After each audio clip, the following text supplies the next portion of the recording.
Bien, hoy nos toca la clase número 6. Ya estamos avanzando con nuestro estudio, la visión de Cristo. Si hay algo que me olvidé, por favor me lo dices, porque estoy conectando el estudio, lo que tengo que decir, la ofrenda, todo, pero si hay algo ahí me dice y yo interrumpo el estudio, salvo que sea muy importante.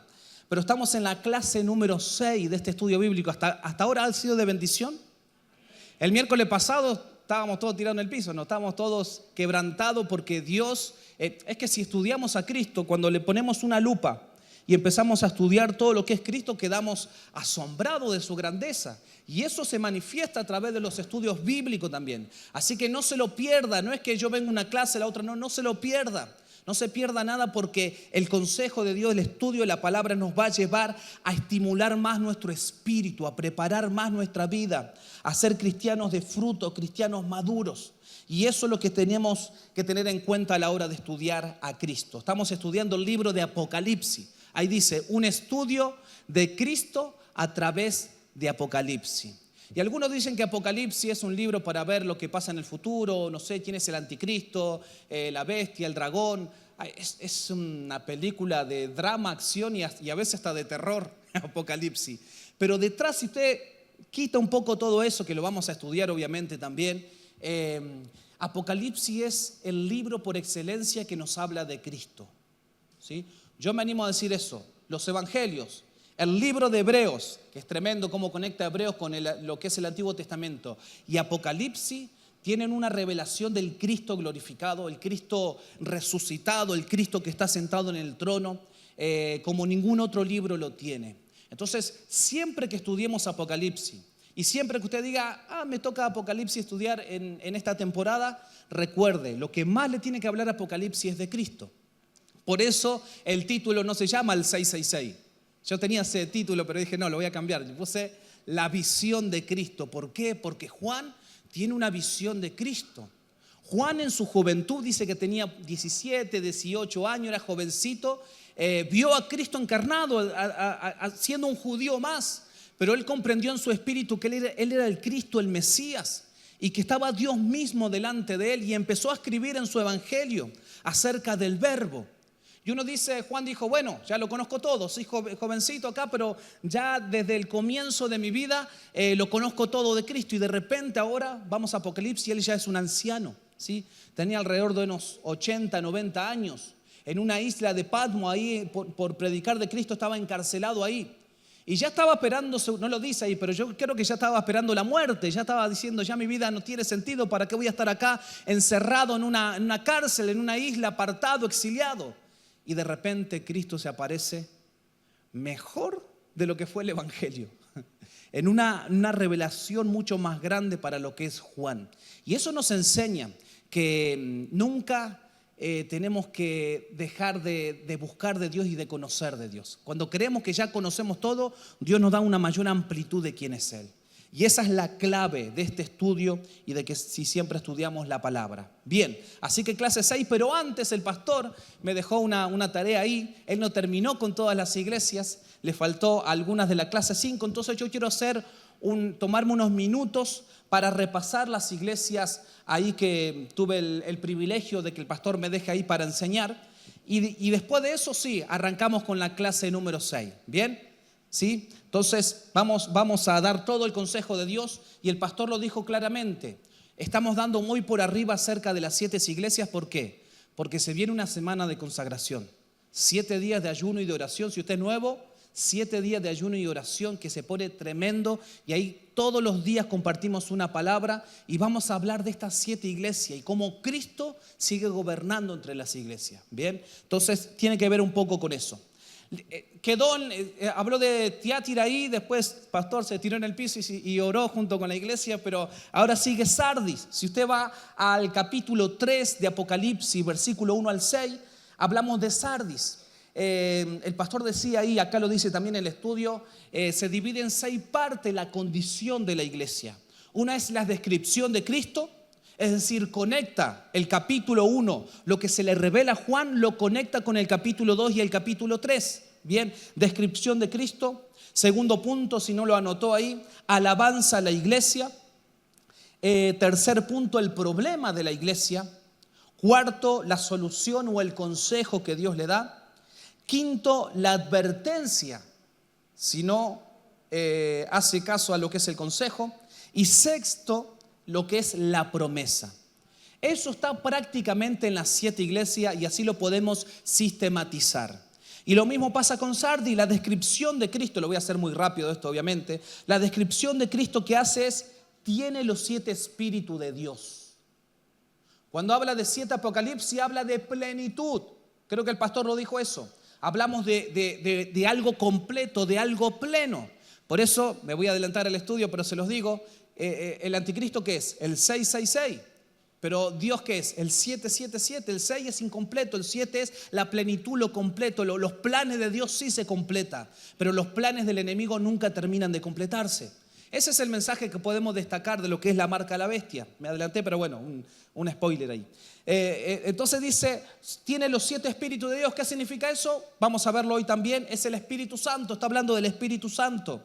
Y tiene las 7 estrellas. El pastor habló que son los líderes de la iglesia, el liderazgo de la iglesia, los mensajeros. Después dice alabanza a la iglesia. Habla de que tiene buenas obras esta iglesia. Y algunos no han manchado sus vestiduras. En una época donde la iglesia estaba entrando en una apostasía, los apóstoles ya habían muerto muchos, los líderes. Entonces la iglesia estaba entrando como en una apostasía y algunos no han manchado su vestidura. Tenía un remanente en esa iglesia. Y Cristo en su alabanza destaca esto. Tercer punto, el problema de la iglesia ¿cuál es? Tiene nombre de que vives. Usted lo puede buscar después. Apocalipsis capítulo 3 versículo 1 al 6. Qué fuerte, ¿no? Tiene nombre de que vives.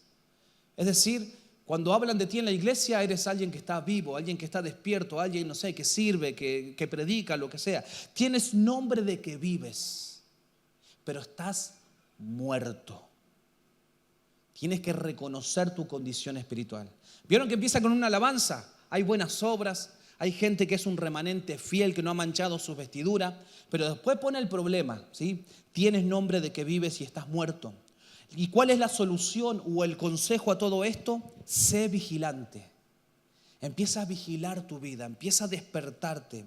Afirma las cosas que están por morir. Esto es un resumen del mensaje. Afirma las cosas que están por morir. Es decir, estás muerto o te estás muriendo, pero afirma, atiende esas enfermedades que te están llevando a la muerte. Nosotros estudiamos una iglesia saludable. Esa fue una transición entre Blanco Garcés y acá, una iglesia, una iglesia saludable. Y ahí hablamos de una iglesia que no era saludable, la iglesia de Corinto. Entonces, ¿cómo estudiamos una iglesia que tiene buena salud? Con una iglesia que está totalmente enferma, pero que el Espíritu Santo sabe sanar y quitar todo dolor, toda enfermedad. Entonces afirma las cosas que están por morir. Le dice recuerda, obedece y arrepiéntete. Prácticamente ese es el mensaje de las 7 iglesias.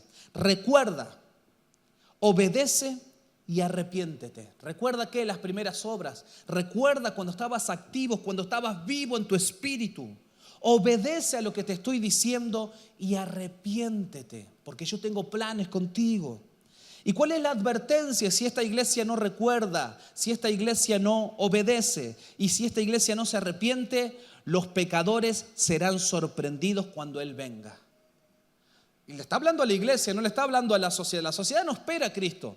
La iglesia sí, pero aún dentro de la iglesia un mensaje muy fuerte le dice: los pecadores serán sorprendidos cuando Él venga. ¿Sí? Entonces, ¿y cuál es la promesa? Dice, los vencedores serán vestidos de vestiduras blancas. Fíjense, está hablando de muerte, está hablando de pecado, pero acá está hablando de una limpieza. Serán vestidos de vestiduras blancas y sus nombres no serán borrados del libro de la vida.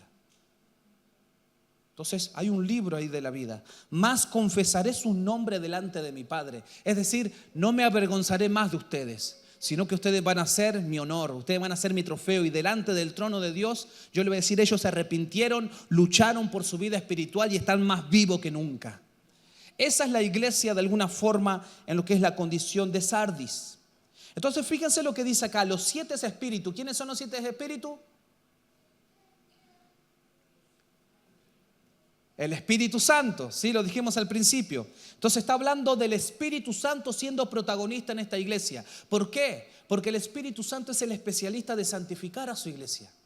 Es el especialista para volver a encender la iglesia de Cristo. Él sopla sobre ese carbón que ahí se está apagando. Él sopla y hace fuego otra vez. El Espíritu Santo se especializa en lo que es santificar y fortalecer a la iglesia. Dice, las 7 estrellas son los líderes de la iglesia que promueven la obra del Espíritu Santo, por lo cual algunos no han manchado sus vestiduras. Dice acá, Él es el que santifica la iglesia de Cristo.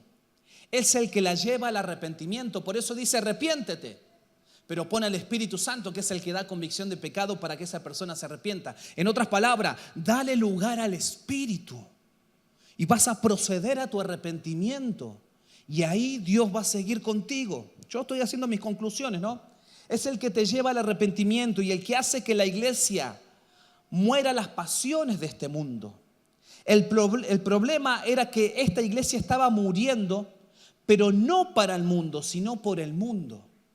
Estaba siendo atraído por el mundo y estaba muriendo por causa de ceder a los pecados de este mundo. Entonces, el pecado estaba matando a esta iglesia. Por eso la iglesia, dice acá, necesita urgentemente el fuego purificador del Espíritu Santo. Esa doctrina, ese mensaje no lo tenemos que perder nunca.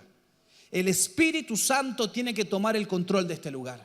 El Espíritu Santo tiene que tomar el dominio de esta iglesia. Cuando Él es el líder principal de la casa, es una iglesia encendida, es una iglesia activa, es una iglesia que vive bajo la voluntad y los propósitos de Dios.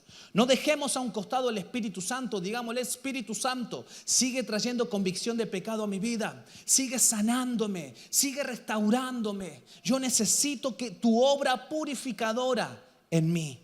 Amén. Es el Espíritu de Cristo, el Espíritu que estuvo en Pentecostés y encendió ese fuego pentecostal que hizo que el imperio romano conociera a Cristo.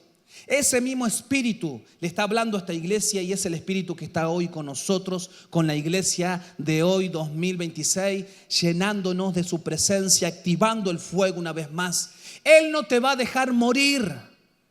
No, Gonzalo, pero mis pecados y esto y lo otro, y le doy vuelta en mi carácter. Él no te va a dejar morir. Dale lugar al Espíritu. Clama al Espíritu Santo, como decíamos al principio, ¿no? ¿Qué decíamos? Lléname, Espíritu Santo. Quiero tu plenitud, quiero tu presencia, quiero conocerte, quiero un encuentro contigo. Y vas a ver cómo Él aviva lo que está muerto o lo que está a punto de morir. La iglesia tiene esperanza si le damos lugar al Espíritu Santo.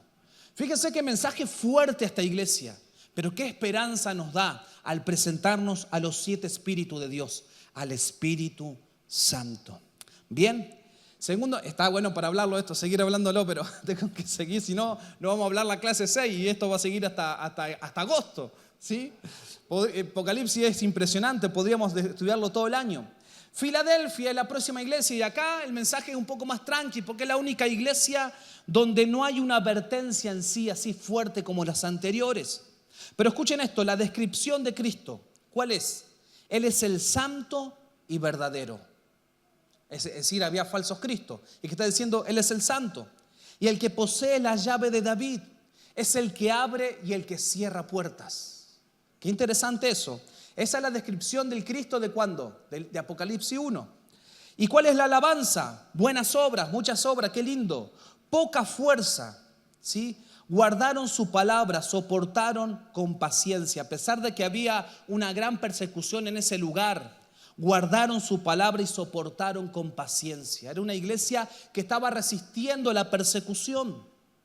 ¿Cuál es la advertencia? De alguna forma, retén lo que tienes para que nadie tome tu corona. Es decir, esta iglesia va bien encaminada, pero cuidado de no encontrar piedras en el camino, lo cual te hagan retroceder. ¿Y cuál es la promesa? La promesa es una puerta abierta. Hay una puerta abierta para esta iglesia, le está diciendo. ¿Cómo se presenta al principio? Yo tengo la llave de David. Yo soy el que abre y cierra puertas. Ve que no es una descripción de Cristo al azar. Tiene un propósito la descripción que está haciendo, ¿sí? Una puerta abierta Cristo los guardará de la hora de la prueba que viene sobre este mundo. Jesús viene pronto, dice. Los vencedores serán columnas inscritas, columnas bien firmes en el trono de Dios. Entonces, esta es una de las iglesias junto a Esmirna que no hay un reproche de Dios en sí. Él se revela a sí mismo como el que tiene la llave de David. Y eso está en Isaías capítulo 22, versículo 22. Escuche. Y pondré la llave de la casa de David sobre sus hombros. Y abrirá y nadie cerrará. Y cerrará y nadie abrirá. ¿Qué le está diciendo Dios a esta iglesia? Jesús tiene plena autoridad para abrir y cerrar puertas. ¿Saben lo que estaba pasando con esta iglesia? Los judíos cerraron la sinagoga. Los hermanos ya no podían entrar a la sinagoga. Le cerraron la puerta a esta iglesia. ¿Y qué dice el Señor? No se preocupen, yo soy el que tiene la llave de David. Yo abro y cierro puertas. Si te cierran una puerta, yo voy a abrir otra. Ese es el principio bíblico de lo cual le dice a esta iglesia. Los enemigos de Dios pueden cerrar las puertas terrenales a los creyentes, pero Jesús nos abre las puertas de los cielos y de la nueva Jerusalén. Eso es lo que está en Apocalipsis capítulo 3. No importa, me cerraron esta puerta de trabajo porque soy cristiano. Estos amigos ya no me quieren más. Hay puertas que se nos van a cerrar, que se nos tienen que cerrar. Pero gózate en el Señor porque Dios te va a abrir puertas mejores si eres fiel, si retienes tus coronas y si le dices, Señor, yo creo en ti y creo en lo que tú vas a hacer con mi vida. Amén. Eso es lo que le está diciendo a la iglesia. No podríamos quedar toda la hora con esto, pero avanzamos. Después está la iglesia de la Odisea. Fíjense, tremenda la iglesia de Filadelfia. Y de repente la Odisea. Ay, acá está fuerte el tema. Está fuerte, dijo uno. Fíjense, 6 puntos. Bueno, acá son 5. Dice, descripción de Cristo. Dice, yo soy el amén. Así se presenta.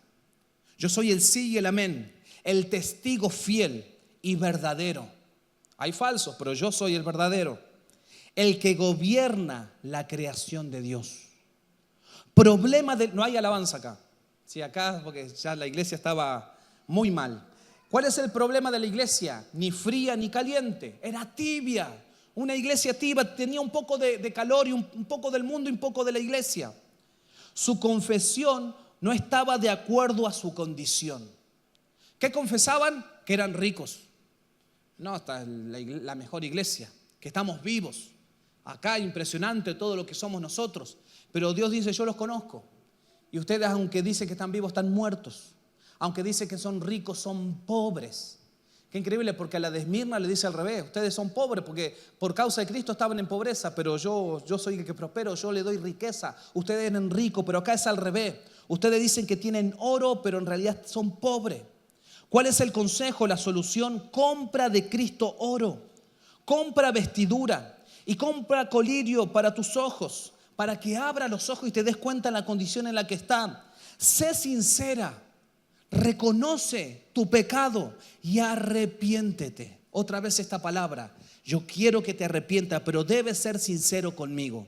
Con lo demás podemos aparentar, pero delante de mí están ahí desnudos. Yo conozco sus ojos como llamas de fuego. ¿Y qué le dijo a Jezabel? Y a los que andaban con ella, nadie los ve, pero yo sí los veo. Y los veo con ojos de llama de fuego. Estoy encendiendo mi ira sobre ustedes. Fuerte. Promesa, Cristo reprende a los que aman. Si tú abres la puerta, Él entrará, dice. Yo estoy a la puerta y llamo, si alguno oye mi voz, yo entraré y cenaré con Él. Los vencedores se sentarán con Cristo en su trono. Fíjese qué tremendo. Una iglesia que estaba mal, su condición espiritual era horrible. Por fuera, externamente eran tremendos, pero por dentro la condición era terrible. Sin embargo, si se arrepienten, yo tengo una promesa para ustedes, van a estar en mi trono. Me encanta eso de Dios, es decir, de estar en el abismo mismo, yo lo voy a subir a lo más alto. ¿Sí? Me hace acordar a Romanos 7. ¿Qué dice Romanos 7? Maldito de mí, ¿quién me librará de este cuerpo de muerte? Habla de un Pablo, un cristiano que está ahogado en su pecado. Pero ¿qué dice Romanos al final, en los últimos versículos? Soy más que vencedor en Cristo Jesús. De repente está allá abajo y ahora está allá arriba diciendo no hay ninguna condenación en Cristo Jesús. Yo soy más que vencedor. ¿Quién me separará del amor de Dios? ¿Se entiende? Así es Dios con nosotros si nos ponemos las pilas. si estamos ahí activos, si estamos en la línea de batalla, si le decimos: Señor, en este tiempo, en este mes de febrero, en este verano, en este año, yo no voy a ceder al pecado, este mundo no me va a distraer, sino que cada día me voy a conectar más contigo y te voy a dar lugar a ti para que sigas avivando mi vida y me sigas usando. Entonces, ¿cuál es la conclusión? 5 de las 7 iglesias de Apocalipsis estaban en peligro.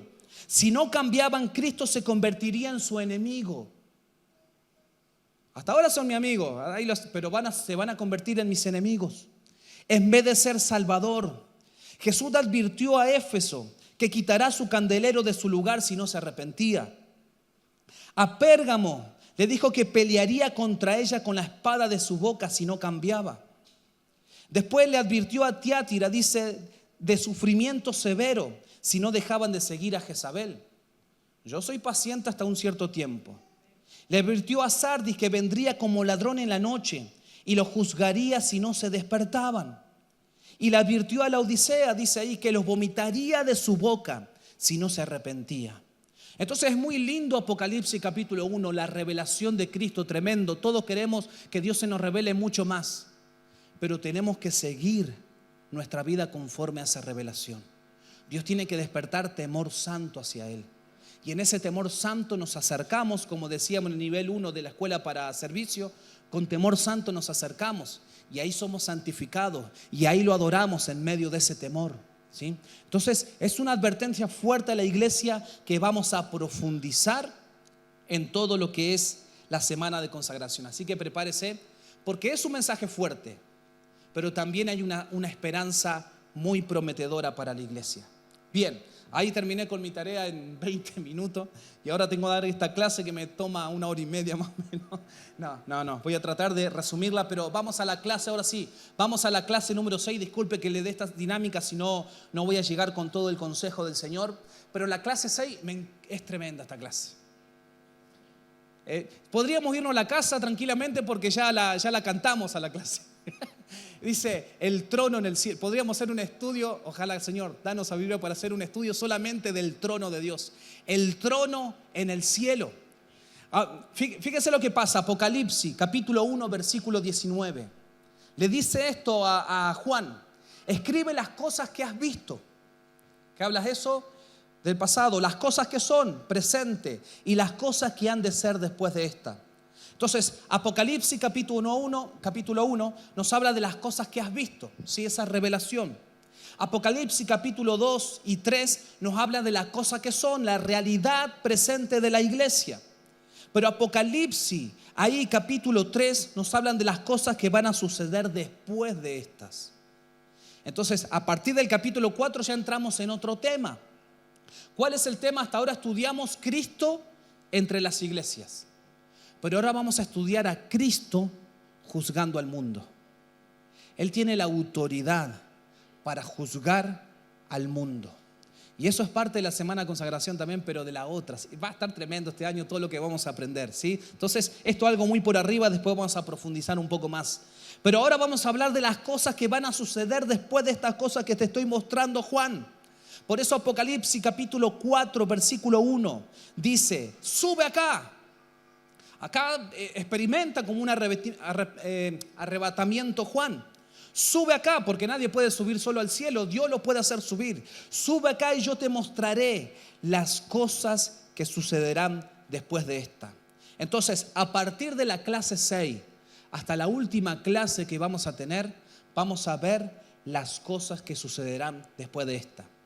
En invierno, creo que es por julio, por agosto, vamos a seguir estudiando esto. Vamos a estudiar unas 9, 10 clases del capítulo 19 hasta el capítulo 22. ¿Sí? El Cristo que viene en un caballo blanco con su iglesia. Pero ahora vamos a estudiar las cosas que han de suceder después de esta, en el sentido de que Cristo es el que juzga al mundo. Y para eso tenemos lo que es el trono de Dios. ¿Qué habla Apocalipsis capítulo 4? Y capítulo 5, que van a hacer esta clase y la clase que viene, habla de la adoración. Lea, por favor. Lea Apocalipsis 4 y capítulo 4 y capítulo 5. Léalo. Dígale, Espíritu Santo, háblame. Yo sé que estudiamos, Señor, pero háblame a través de estos capítulos, porque son hermosos. No se quede en lo que no sabe. Yo se los voy a enseñar un poco, hasta ahí nomás. Pero no se queden en lo que no sabe o en lo que todavía hay cierta incertidumbre. Pero hay un mensaje claro en cuanto a la adoración de la iglesia, en cuanto a la adoración de los redimidos de Dios. Entonces, Apocalipsis 4, vamos a hablar de lo que es la adoración. Ya cuando estudiamos, por ejemplo, los 10 mandamientos, ¿cuál es el primero? Adorar a Dios, ¿sí? Enfocarnos en Dios. Después Jesús, cuando habla del gran mandamiento, amarás al Señor tu Dios con toda tu fuerza, tu alma, tu corazón, con todo tu ser. Y eso está hablando también de adoración, porque la vida cristiana consiste en eso, adorar a Dios. No es un momento como hemos tenido, es el estilo de vida, es el movimiento de la iglesia, estar en una profunda y constante adoración a Dios. Yo puse acá, la adoración no es una parte de la vida cristiana, es la vida cristiana. Me encanta esa frase, la adoración no es una parte de la vida cristiana, es la vida cristiana. Usted adora acá en la iglesia y fuera de la iglesia. Usted adora en su casa, usted adora en su trabajo. Con todo lo que usted es y con todo lo que usted hace, adora a Dios. Y para esto tenemos que comprender 2 puntos importantes, 2 títulos grandes en lo que es esta clase, el trono en el cielo. Si usted ve que yo voy rápido, después puede escuchar la clase cuando se baja a YouTube. Una de las partes fundamentales es Apocalipsis 4, versículo 1 al 11. Usted después lo va a leer y va a decir, Gonzalo, es verdad, todo esto conecta muy bien. Apocalipsis capítulo 4, versículo 1 al 11. ¿De qué habla ahí? Habla de una escena en el cielo.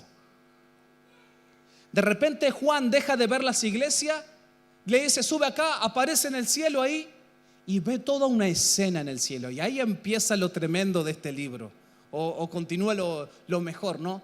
Y ahí en esa escena ve 3 puntos, usted lo puede anotar ahí. El primero es justamente la clase de hoy, el trono en el cielo.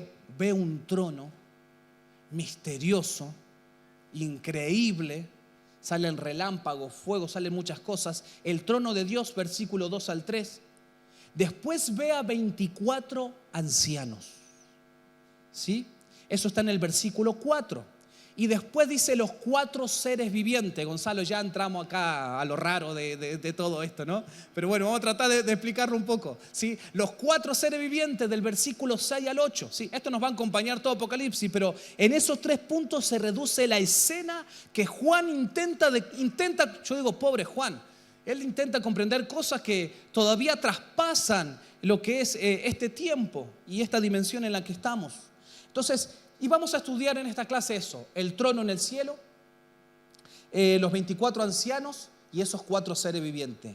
El trono en el cielo, versículo 2 al 3. Vamos a leer ahí, si usted tiene su Biblia me puede acompañar. Dice, al instante yo estaba en el espíritu y he aquí un trono establecido en el cielo. Y en el trono uno sentado, no dice quién es, pero había alguien sentado, como la foto que está detrás. Puede ser algo así, ¿no?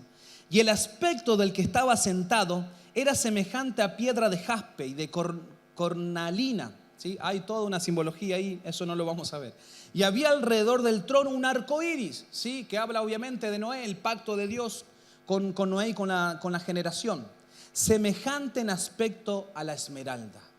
Eso es lo primero que ve en la escena este hombre.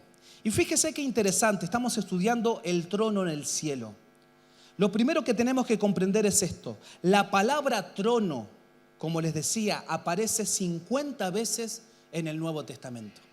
Me dediqué a contar una por una. No, mentira, lo encontré en un estudio. La palabra trono aparece 50 veces en el Nuevo Testamento. Qué interesante, ¿no? Pero escuche esto. 39 de estas están en Apocalipsis. Es decir, hay 50 veces aparece esta palabra trono en el Nuevo Testamento y 39, la gran mayoría, el 80% se encuentra en Apocalipsis. Y no solamente eso, sino que aparece en la mayoría de los capítulos de Apocalipsis. Es decir, una palabra clave en Apocalipsis es el trono. Entonces, Gonzalo, ¿qué significa esto para comprender más Apocalipsis? Y no solamente sino que simboliza la autoridad de Dios. Cuando habla del trono y cuando habla de alguien sentado en el trono, está hablando de alguien que tiene autoridad. Alguien que puede ser un rey, pero alguien que tiene autoridad. Entonces, en los días de Juan los tiempos eran difíciles y fíjense, habían gobernadores crueles que hacían sufrir a los cristianos. Personas que estaban sentados en su trono y hacían con los cristianos lo que ellos querían. Se levantaba algún César y decía, vamos a buscar a los cristianos, vamos a llevarlo al Coliseo y que todo el público vea cómo los leones lo comen. Vamos a torturarlos. Bueno, había muchos reyes que hacían lo que quieran con los cristianos. Había una gran persecución y consecuentemente un gran sufrimiento. ¿Por qué? Porque había gente en esos imperios en su trono que tomaban decisiones con autoridad. ¿Y qué le dice Jesús? ¿O qué le dice acá en Apocalipsis? Hay uno que está en el trono, que es mayor a todos esos tronitos que hay ahí. Y ese sí tiene autoridad. Ese sí marca el destino de este mundo y de la iglesia. Y recuerden esto, está hablando del trono y nos está preparando, vamos a hablar de la adoración, pero nos está preparando para alguien que desde el trono va a juzgar a este mundo. Y no va a haber imperio, no va a haber rey, no va a haber trono que pueda detener lo que el trono del cielo puede hacer. Esa es la idea, ¿sí? Entonces dice acá, Dios dio a Juan una visión de su trono en el cielo, la cual anima a los creyentes a creer que Dios tiene todo bajo control. Aún en medio de la persecución, aún en medio del desierto, aún en el sufrimiento, como usted lo quiere llamar, aún en la tormenta que estamos pasando, aún así a Dios no se le escapa nada y Dios tiene todo bajo control. Esa es una frase, no es una frase cliché de la iglesia. Eso es una frase que se expresa desde nuestra fe y desde lo que la palabra dice. Puede ser que se caigan muchas cosas de este mundo, pero yo entiendo que Él está en el trono y que a Él nada se le escapa. Está todo bajo el control y la autoridad de Dios. Entonces, eso es lo primero que tenemos que comprender. Pero hay algo específico. El trono está vacío. O mejor dicho, hay uno sentado, pero no se sabe quién es. Hay uno que se sienta en ese trono celestial, dice acá. El trono es una declaración poderosa, no solamente de la presencia de Dios, sino de su reino soberano, de su reino justo y de su prerrogativa para juzgar. Cuando Juan lo ve sentado en su trono y en toda su gloria, lo que está comprendiendo es esto: Él tiene autoridad, Él es el soberano. Y toda obra en esta tierra va a tener su pronto juicio de parte del Señor. Usted dice, ¿por qué pasan estas cosas? ¿Por qué no hacen justicia con los malvados? Llegará un tiempo en donde aquel que está en el trono va a juzgar toda obra. A Dios no se le escapa nada.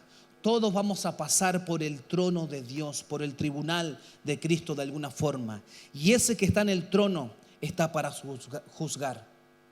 ¿Y quién es, Gonzalo, que está en el trono? Bueno, Cristo no es, porque algunos dicen que es Dios Padre que está ahí, Jehová de los ejércitos. ¿Por qué? Porque si leemos después, lo vamos a ver, Apocalipsis 5, vamos a ver que hay un cordero como inmolado que está al lado del trono. ¿Y quién es el cordero inmolado? Cristo. Entonces está hablando de una revelación de Dios mismo y después nos va a revelar al cordero inmolado que se va a levantar, va a desatar los sellos. Solamente Él tiene la autoridad para eso, para desatar todo lo que se viene para este mundo. Bien, entonces obviamente la interpretación más correcta de todo esto es que es Dios Padre aquel que está sentado en el trono. Bien, vamos a estudiarlo hasta ahí. Eso podríamos verlo un poquito más, pero las clases que vienen vamos a hablar seguir hablando acerca del trono. Después, ¿qué más ve en esa escena en el cielo? Ve algo más raro todavía.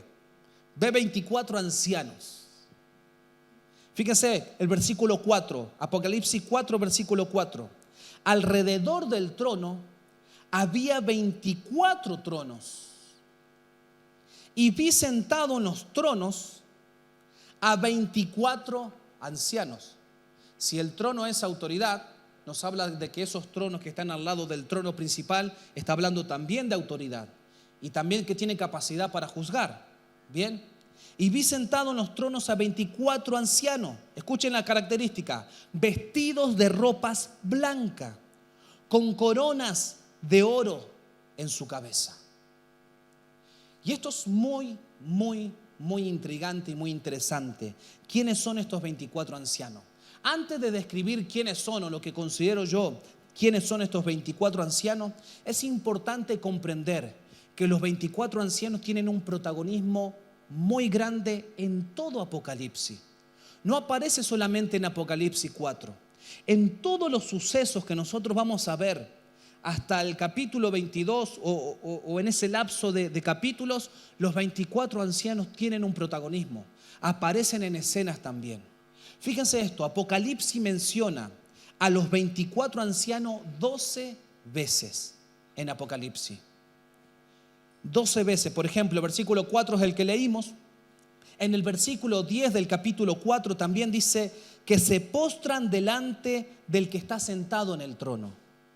No solamente están sentados como autoridad, sino que tienen una actitud muy importante. Se postran al que está sentado en el trono y adoran al que vive por los siglos y echan sus coronas delante del trono. Entonces, tiene que ver con qué esto, con adoración. Los 24 ancianos están no solamente para juzgar o para tener autoridad, sino para postrarse delante del trono y adorar. ¿Sí? Después dice el capítulo 5, versículo 5. Uno de los ancianos declara que Jesús es digno de abrir el sello y de desatar sus 7 sellos a este mundo. Entonces se levanta uno y empieza a gritar, solamente Él es digno de abrir los sellos. Entonces tienen un protagonismo en toda esta escena. Después dice el versículo 6 del capítulo 5, dice que rodean al Cordero, parados en el centro del trono, junto con los 4 seres vivientes. Bien, después vamos a ver todo eso. Después capítulo 5, versículo 8 al 10, dice que se postran delante del Cordero con cantos de alabanza mientras Él toma el libro. Adoración, alabanza, dejan su corona, se postran. Después dice el versículo 11 del capítulo 5, con el Cordero y con los 4 seres vivientes son rodeados por millones de ángeles cantando alabanzas al Cordero. ¿Se entiende? Siempre están conectados ¿con qué? Con la alabanza y con la adoración. Versículo 14 dice, se postran sobre sus rostros, otra vez, se postran sobre sus rostros y adoran al que vive por los siglos de los siglos. Otra vez relacionado con la adoración. Capítulo 7, versículo 13. Uno de los ancianos preguntan, ¿quiénes son y de dónde han venido los que están con ropas blancas? ¿Sí? Hay una intriga. Versículo 14, capítulo 7. Contemplan la gran multitud que sale de la gran tribulación. Vamos a ver eso. Después nos vamos al capítulo 11, versículo 15 al 16. Cuando el séptimo ángel toca la trompeta, los 24 ancianos están sentados en sus tronos delante de Dios y con voces en el cielo dicen, los reinos del mundo han venido a ser de nuestro Señor y de su Cristo. Y ellos se postran sobre sus rostros y adoran a Dios. Capítulo 14, versículo 1 al 3, dice que están cerca del trono. Otra vez relacionado ¿con qué? Con el trono, ¿sí? Cuando los 144,000 están con el Señor en el monte de Sión y cantan un cántico nuevo. Otra vez relacionado ¿con qué? Con el trono y con la alabanza. ¿Quiénes son estos entonces? Después nos vamos al capítulo 19, versículo 4. Se postran en tierra junto con los 4 seres vivientes y adoran a Dios que está sentado en el trono. ¿Se dan cuenta cómo todo se conecta para comprender la función específica de estos 24 ancianos? Ahora, ¿quiénes son estos 24 ancianos? Bueno, hay muchas interpretaciones en cuanto a esto. Nosotros respetamos toda interpretación, pero hay una que me pareció muy interesante. ¿Por qué? Porque esto nos conecta con el Antiguo Testamento. Recuerde que Juan es un judío y recuerde que Apocalipsis está lleno de conexiones con el Antiguo Testamento, principalmente con Daniel, pero también con otros libros del Antiguo Pacto.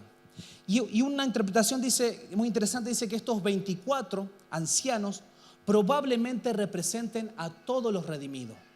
Es una representación simbólica de todos los redimidos por el Cordero inmolado. ¿Y por qué decimos esto? Porque si usted busca, no lo vamos a ver ahora, Primera de Crónicas, capítulo 24 y capítulo 25, no versículos, capítulos 24 y 25, dice que ahí había miles de sacerdotes en el Antiguo Testamento. Había muchos en Israel, muchos sacerdotes. Pero estos capítulos nos dice que los sacerdotes estaban divididos en 24 grupos. Escuche qué interesante esto. ¿Cómo estaban divididos los miles de sacerdotes? 24 grupos.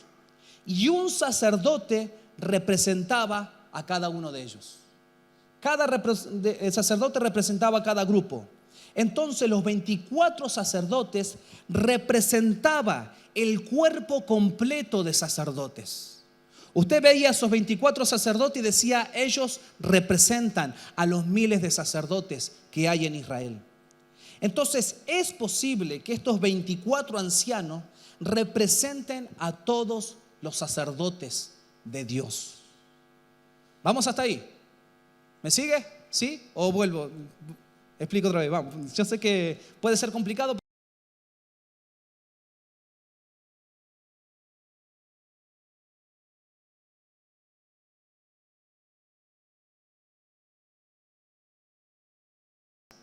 Que todos los creyentes son sacerdotes de Dios. Lo dice el Nuevo Testamento, pero Apocalipsis acentúa esto. Por ejemplo, el capítulo 1 y el versículo 6.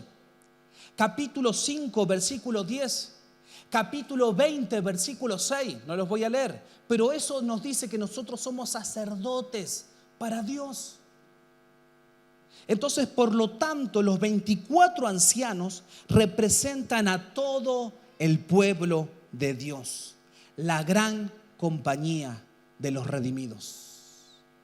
Y si representa al pueblo de Dios, y si representa la compañía de todos los redimidos, ¿qué hacían los 24 ancianos?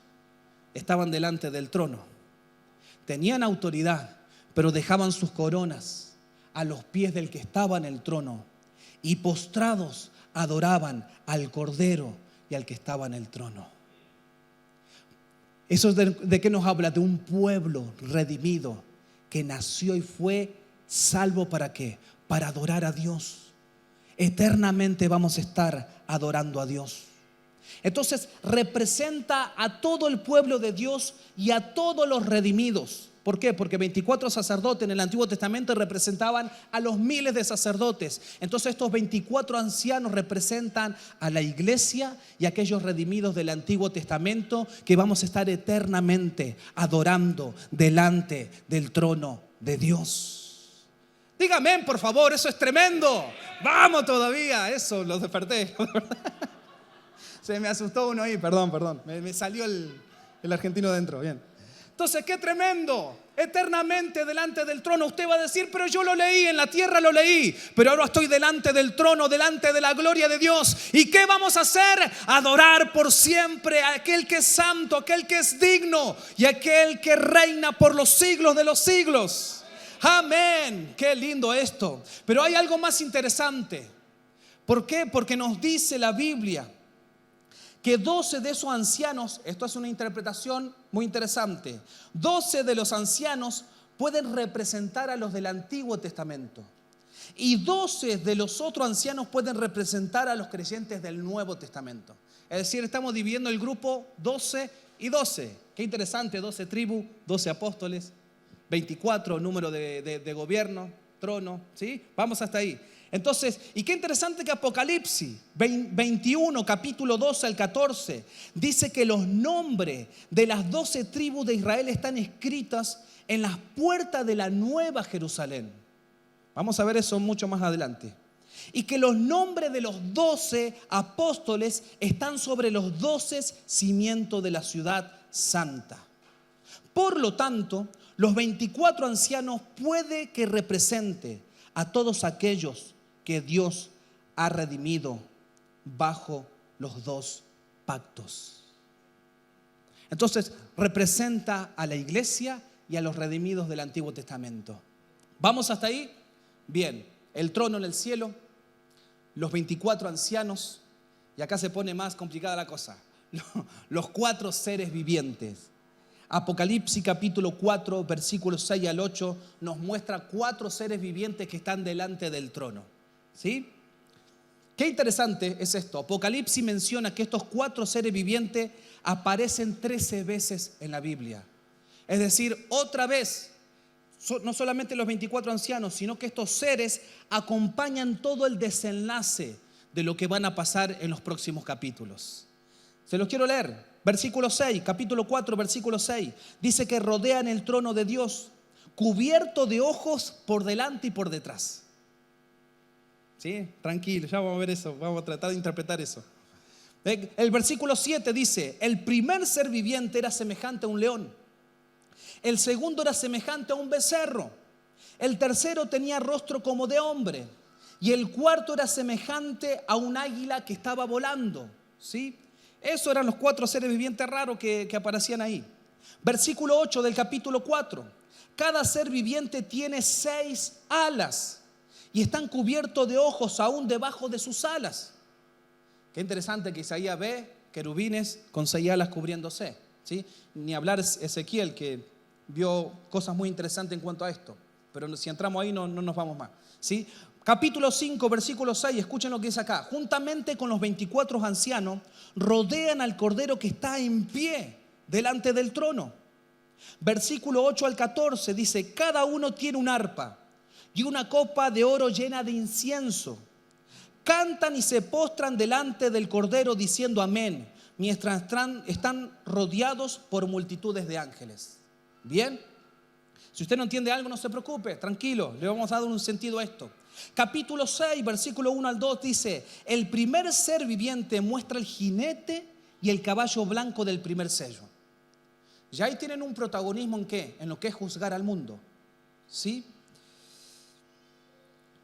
Versículo 3 al 4 del capítulo 6, el segundo ser viviente muestra el jinete y el caballo bermejo del segundo sello. Vamos a ver eso.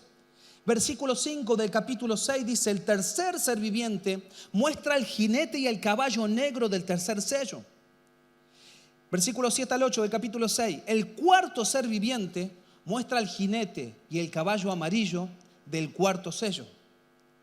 Y después nos vamos al capítulo 7, versículo 11 al 12. Escuche, los ángeles, los ancianos y los 4 seres vivientes rodean el trono y se postran para adorar, mientras que una gran multitud sale de la gran tribulación. ¿Qué de particular hay con los 24 ancianos? Están para adorar a Dios. Bien. Después dice el capítulo 14, versículo 3, están cerca del trono cuando los 144,000 son reunidos ante el Señor en el monte de Sión. Después vamos al capítulo 19, versículo 4. Dice que se postran juntamente con los 24 ancianos y adoran a Dios, mientras una gran multitud en el cielo dice amén, aleluya. Entonces no solamente los 24 ancianos, sino que estos seres vivientes son parte del juicio de Dios y son parte de la adoración de aquel que está sentado en el trono. ¿Qué puede representar esto? Dice acá, conjuntamente, estos 4 seres vivientes pueden representar, esto es una de las interpretaciones que a mí más me interesó. Conjuntamente estos 4 seres vivientes pueden representar la belleza y fortaleza de toda la creación. Así como los 24 ancianos representan a todos los redimidos, estos 4 seres vivientes representan a toda la creación de Dios. Y la palabra Dios creador es muy importante en Apocalipsis. Es decir, un león, uno tenía cara de león. ¿Qué es el león? El rey de los animales salvajes. Dice que el otro era como un becerro. ¿Qué es el becerro? Es el rey de los animales domésticos. Otro tenía cara de hombre, rostro como de hombre. ¿Qué es esto? El hombre es rey de la creación de Dios, la semejanza de Dios. Bien. Y otro era un águila volando. ¿Qué representa esto? El águila es el rey de todas las aves del cielo. Qué interesante que cada uno de estos animales representan el reinado de las particularidades de la creación. Entonces los 24 ancianos representan a los redimidos, pero estos seres vivientes representan ¿a qué? A toda la creación de Dios. ¿Qué nos habla los salmos, por ejemplo? Nos habla de que toda la creación, todo lo que respire, alabe a Dios. ¿Se entiende cómo todo esto va encauzando en qué? ¿Se va enfocando en qué? En aquel que está sentado en el trono. Y cuando hay una revelación de aquel que está sentado en el trono, ¿qué hacemos? Nos postramos para adorarlo. Seguimos, porque esto se pone más interesante todavía. Entonces usted puede decir, sí, Gonzalo, yo creo esa interpretación o no. Yo he leído otras interpretaciones de los 24 ancianos, de los seres vivientes, esto. Pero llega un momento, iglesia, que tenemos que entender algo muy importante a la hora de estudiar Apocalipsis. Más allá de que quienes sean los 24 ancianos y más allá de quienes sean estos seres vivientes, tenemos que comprender el mensaje claro que nos deja Apocalipsis. Estos seres misteriosos son los que adoran a Dios. Y nosotros, ¿qué tenemos que hacer a la hora de leer acerca de estos seres y de estos 24 ancianos y de todo ser en el cielo misterioso que se aparezca? Nosotros tenemos que decir, Señor, nosotros acá en la tierra también te vamos a adorar. Nosotros también fuimos llamados a adorar a aquel que está sentado en el trono. Nosotros también fuimos llamados a decir junto a los ángeles, a los seres vivientes y a los 24 ancianos que Él es digno de toda adoración, que Él es digno de toda alabanza, que Él es digno de todo imperio, de toda gloria, de toda honra. Todo lo que estos seres reconocen delante del trono, yo lo quiero también para mi vida. La iglesia también está llamada a alinearse a la escena celestial para decir, desde acá, desde la tierra o en el cielo, donde estemos, vamos a seguir adorando a aquel que es santo, aquel que tiene la autoridad, aquel que es soberano y tiene control de todo lo que pasa en este mundo. Ese es el mensaje verdadero. No entremos a pelear. No, pero Gonzalo, no es así. No entremos a pelear. Pongámonos de acuerdo en que hay adoración en el cielo, acá en la tierra también, aquí en Santiago también. Va a haber exaltación como hicimos recién. Va a haber adoración y vamos a proclamar el nombre de Cristo. Esa es la idea de este estudio y eso es lo interesante de Apocalipsis. Entonces, la escena en el cielo nos tiene que motivar a adorar a Dios. Y eso es lo que pasa en Apocalipsis 4, en los versículos que siguen. Tengo 8 minutos para esto. Señor, ayúdame, ¿sí? Versículo 8 al 11. Usted después lo lee bien ahí. Pero sigue hablando de la adoración. Primero presenta una escena, ¿sí? Estos son los personajes de la película. Hay 24 ancianos. Hay uno en el trono, después va a haber un cordero inmolado. Hay seres vivientes muy raros con ojos por todos lados, ¿sí? No sé qué es esto, pero están adorando a Dios. Está la escena, pero ahora va a marcar lo que van a hacer esos que están entrando en esta película llamada Apocalipsis, ¿sí? La adoración a Dios es el otro título importante de todo esto. ¿Qué es la adoración? Es lo primero que tenemos que entender. Y escuche bien acá, por favor. La adoración, anótelo ahí, incluye amar. La adoración incluye alabar.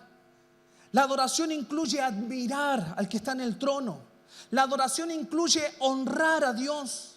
La adoración incluye obedecer y servir a Dios para siempre. Todas esas palabras concluyen con lo que es un corazón, una iglesia que adora. Adoramos a Dios cuando Él es el eje de nuestro corazón. Adoramos a Dios cuando Él toma el control de nuestras emociones y de nuestros efectos. Adoramos a Dios cuando Él es el centro de nuestra mente y de nuestros pensamientos. Adoramos a Dios. Lo adoramos cuando nuestra fuerza está para servirle y agradarle a Él. Adoramos cuando nuestras palabras y nuestros cánticos resuenan como iglesia para cantarle a aquel que está en el trono. Es decir, la adoración es el centro de la vida de una persona. Usted adora con sus pensamientos, usted adora con sus emociones, usted adora con sus acciones. Cuando Dios gobierna en una persona, cuando Dios gobierna en una iglesia, ¿sabe lo que hace esa iglesia o esa persona? Adora y se rinde ante Dios. Esa es la verdadera adoración. Por eso Romanos capítulo 12 dice que nos presentemos en sacrificio vivo a Dios. Que nos presentemos como culto racional. Nuestra vida es una ofrenda a Dios. Nuestra vida es un altar para Dios. Y en todo altar que hay adoración, hay rendición, hay entrega para aquel que lo dio todo por nosotros. Amén. Entonces, para terminar, voy a hablarle de lo que pasa en los últimos versículos de Apocalipsis capítulo 4. Acá nombra una palabra clave, y la palabra clave es digno. ¿Quién más es digno? Cantaba Roxy ahí, ¿sí? No con esta voz, sino una voz mucho mejor. ¿Quién más es digno? ¿Sí? Aunque algo canto, pero no me ponen para ahí para cantar. No, hay muchos mejores, ¿sí? ¿Quién es digno? La dignidad, capítulo 4 y capítulo 5 nos habla de esta palabra clave, digno. La palabra digno aparece 5 veces en Apocalipsis 4 y en Apocalipsis 5, así que no se pierda la clase que viene, que va a estar tremenda. Entonces Juan nos da por lo menos 4 razones por las que Dios es digno de nuestra adoración. Usted va a leer capítulo 4 de Apocalipsis y va a encontrar 4 razones por las cuales Dios es digno de toda nuestra adoración. Y anote ahí, apunte ahí, tenga sus apuntes. La primera dignidad dice: Él es digno de adoración porque es santo. La santidad de Dios hace temblar a la iglesia, pero despierta una adoración a aquel que es santo. Isaías estaba en el trono y dijo: ay de mí que soy pecador, pero después dijo: heme aquí, delante de la santidad de Dios. Dice que los que estaban cerca del trono, escuchen, aquellos que estaban cerca del trono no cesaban día y noche de decir: santo, santo, santo. No cesaban día y noche de decir: santo, santo, santo. ¿No pasa eso, iglesia? Cuando reconocemos la santidad de Dios en nuestra adoración, algo pasa con nosotros, algo se activa en nuestra vida espiritual. Dicen que estos seres estaban cerca del trono, y aquellos que están cerca del trono no paran de decir: santo, santo, santo. Por eso Isaías dice que vio querubines que se cubrían los pies, esta parte, la cara se cubrían, y con temor decían: santo, santo, santo. Usted adora a Dios porque Él es santo. Usted reconoce la santidad de Dios en medio de su adoración. Cuando estemos acá adorando a Dios, si hay algo que tenemos que reconocer, que Él es el único santo. Nosotros por gracia somos santos, pero pecamos. No nos domina el pecado como antes, pero todavía estamos luchando con este cuerpo de muerte. Pero ¿saben qué es lo que me pasa a mí cuando le fallo a Dios? Cuando tomo rumbos que no son de acuerdo a la santidad de Dios, primero ofendemos su santidad. Usted cuando peca ofende su santidad. Por eso la iglesia de Apocalipsis que dicen: arrepiéntanse. Pero el segundo punto interesante es: no conozco la gracia de Dios como nunca antes cuando le fallo a Dios. Cuando reconocemos que estamos lejos de Dios con nuestros pecados, la gracia de Dios, su santidad nos cubre para santificarnos otra vez. Y tercer punto, ¿sabe lo que me pasa? Reconozco que Él es el único santo y que necesito de esa santidad. Siempre me pasa lo mismo. Hay un pensamiento, un carácter que se me escapó ahí, una situación que el Espíritu Santo pone convicción de pecado en mi vida. ¿Sabe qué hago? Levanto mis manos igual y digo: Señor, el único santo eres tú. Y yo anhelo y necesito ser investido por tu santidad. No podemos adorar a Dios sin comprender su santidad. No cesaban día y noche. Usted no puede frenar su adoración. Por más que peque, por más que esté en una situación complicada en su vida, en cualquier circunstancia, aún en medio de la aflicción, usted saca sacrificios de alabanza, de adoración a Dios. Si hay algo que no para en nuestra vida, es nuestra forma de adorar a aquel que es santo. Me encanta el versículo. No cesaban. El que está cerca del trono no puede estar así. El que está cerca del trono está tremendamente conmovido por la santidad de Dios, día y noche. Y hay gente que se queja por un miércoles, por un viernes y un domingo. Día y noche no cesaban de decir: santo, santo, santo. Al estar en la presencia de Dios, iglesia, lo más sobresaliente es su santidad. Amén. Él es digno porque Él es santo. Segundo punto, me puedo quedar ahí, pero se me va el tiempo. Segundo punto, Él es digno de adoración porque Él es el Señor todopoderoso, el que reina con poder. Dice el versículo 8, no cesaban de decir día y noche, santo, santo, santo es el Señor, Dios todopoderoso. Ese que está en el trono es el verdadero poder. Ese que está en el trono es el todopoderoso. Los reinos de este mundo, los tronos de este mundo que toman ciertas decisiones, tienen su tiempo, tienen su temporada, pero el único eterno, el único que es todopoderoso es Dios. Entonces, cuando usted adora a Dios, adora su santidad. Y cuando usted adora a Dios, reconoce que Él es el todopoderoso. Y eso es lo que va a expresar en los próximos capítulos. Él va a dar a entender a los reinos de este mundo que solamente Él es el todopoderoso. Bendito Dios. 9 veces en Apocalipsis Juan se refiere al Padre como el Señor todopoderoso. Hace énfasis en que Él está por encima de todo. Él es divino, omnipotente Dios que gobierna el universo. Entonces nos consagramos a su propósito porque no hay nadie mayor que Él. Él es el Señor, Dios todopoderoso. Tercer punto, nos dice acá estos 24 ancianos y estos seres vivientes nos están dando la razón por la cual adorar. Tercer punto, Él es digno de adoración porque es eterno. No cesaban de decir día y noche, santo, santo, santo, el Señor todopoderoso. Y escuchen acá, el que era, el que es y el que ha de venir. ¿Saben qué significa el que era? Pasado. El que es, presente. Y el que ha de venir, futuro. Él es el eterno. Él es un ser atemporal. No lo limita el tiempo. Él es el que era, el que es y el que ha de venir. A diferencia de todo lo que existe, Dios es eterno. Él no tiene principio ni fin. Es el principio y el fin, pero no tiene principio ni fin. Los ángeles, iglesia, los seres humanos, los animales, todos tienen fecha de nacimiento.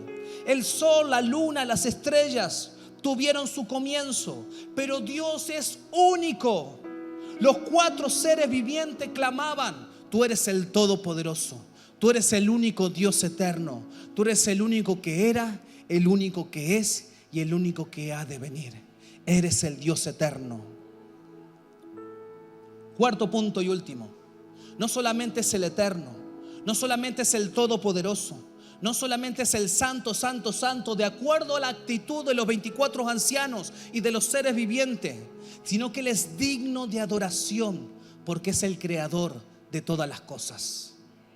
Los 24 ancianos nos dan la cuarta razón por la cual es digno. Dice el versículo 11: Señor, digno eres de recibir la gloria y la honra y el poder, porque tú creaste todas las cosas y por tu voluntad existen y fueron creadas. Dios es digno, iglesia, porque es nuestro creador, porque es el eterno, porque es el santo y porque es el todopoderoso Dios. Más que nunca en este tiempo y con esta revelación, esta amplitud que nos están dando estos seres misteriosos, más que nunca nuestra adoración tiene que ser para Dios. El único que merece nuestra adoración es el Todopoderoso, el eterno Dios, el creador de todo y aún de mi vida, y aquel que es todopoderoso. Gracias, bendito Dios. Cierra tus ojos ahí. Gracias, bendito Dios. Perdón si di esta clase con una cierta dinámica, podríamos quedarnos en muchos de estos puntos, pero ahí usted puede estudiar otra vez, ver el video otra vez cuando se descargue ahí en YouTube. Pero acá ya nos ha dado el Señor en esta clase la idea por la cual nacimos, que es adorar a Dios, que es presentarnos delante de su trono. Señor, Espíritu Santo, danos claridad. Danos claridad de nuestra mente. Danos claridad de nuestro espíritu, de la razón, el propósito por el cual nacimos, que es adorarte a ti. Tú no naciste para complacerte en este mundo. Tú naciste para adorar a Dios. Fuiste gestado en el vientre de tu madre. Cuando Dios te estaba formando ahí, ya estaba formando un adorador. Ya estaba formando a alguien que en un cierto tiempo dado, una fecha dada, Dios con su amor te iba a alcanzar y te iba a discipular, te iba a formar para este tiempo. Si tu adoración paró, si tu adoración tuvo una fecha de vencimiento, este es el tiempo, iglesia, de decirle: Señor, yo voy a seguir adorándote. Hasta ahora no veo tu trono, pero en mi espíritu percibo que tú estás en este lugar, que tú estás en mi vida. Así como cantábamos al principio, ¿quién más es digno? ¿Quién más? Me encanta esa pregunta. Esa pregunta desafiante ante los ángeles, ante el infierno, ante los seres humanos y la creación. ¿Quién más es digno? Los 24 ancianos decían: el único digno es aquel que veo delante del trono, al costado del trono, el cordero inmolado, el único que fue a morir en esa cruz por nuestros pecados. Ese es el único digno de nuestra adoración. Yo te invito, iglesia, ahí, que te levantes con tus manos levantadas ahí y hagamos unos minutos. Yo sé que me pasé un poquito, y le digas: Señor, en este tiempo voy a darte mi mejor adoración. Mi mejor adoración. Dile esto: tengo celo de lo que pasa en el cielo. Por eso yo quiero estar alineado a la melodía celestial. Si los ángeles te adoran, si los 24 ancianos te adoran, si esos 4 seres vivientes misteriosos te adoran, si toda la creación te adora, yo entiendo que hoy me uno a esa melodía celestial y sigo adorando tu nombre. Iglesia, no pares de adorar. Iglesia, no frenes tu adoración, porque no naciste para ser un apóstol, un pastor o algún llamado, algún servicio por ahí. Tú naciste principalmente para ministrar el trono de Dios. Vas a estar eternamente ministrando en el trono de Dios y diciendo: tú eres santo, santo, santo. Eres digno de toda alabanza. Eres el Dios eterno. Eres el todopoderoso. Así los redimidos hoy te decimos: bendito Dios, mi adoración es eterna. Mi adoración no es de este mundo y por siempre. Si los 24 ancianos se postraban y dejaban su corona, qué interesante, Apocalipsis capítulo 2 y 3, las 7 iglesias, le dice a una de las iglesias: voy a darte una corona y vas a estar en el trono. Creo que era la iglesia de la Odisea. Vas a estar en el trono junto a una corona. Qué interesante, los 24 ancianos se postran, dejan sus coronas, se rinden y adoran a Dios. Gracias, bendito Dios. Eres demasiado bueno con nosotros. Eres demasiado bueno con nosotros. No merecemos nada de este vislumbre de tu gloria. Sin embargo, a ti te complace abrazarnos, redimirnos para ti. Bendito Dios. Gracias, Jesús. Gracias, dile gracias, gracias, gracias, gracias. No espere la adoración, no espere la música. Dile gracias, gracias. Si la transmisión terminó, gloria a Dios, que el Señor te bendiga. Te esperamos en las próximas clases, pero solamente unos minutos ahí. Dile gracias, Señor. Así como vivimos hace unos minutos atrás esa adoración atrapante. Señor, no voy a dejar de adorarte. No hay diablo que aguante ante la adoración de su pueblo. No hay aflicción que pueda detener la adoración de una iglesia que te dice santo. Esa imagen que ven ahí de un ser en el trono no es nada comparada con lo que vamos a ver en su eternidad. Gracias, bendito Dios. Danos más comprensión de quién eres. Danos más comprensión de tu presencia. En el nombre de Jesús. Gracias, Señor. Amén.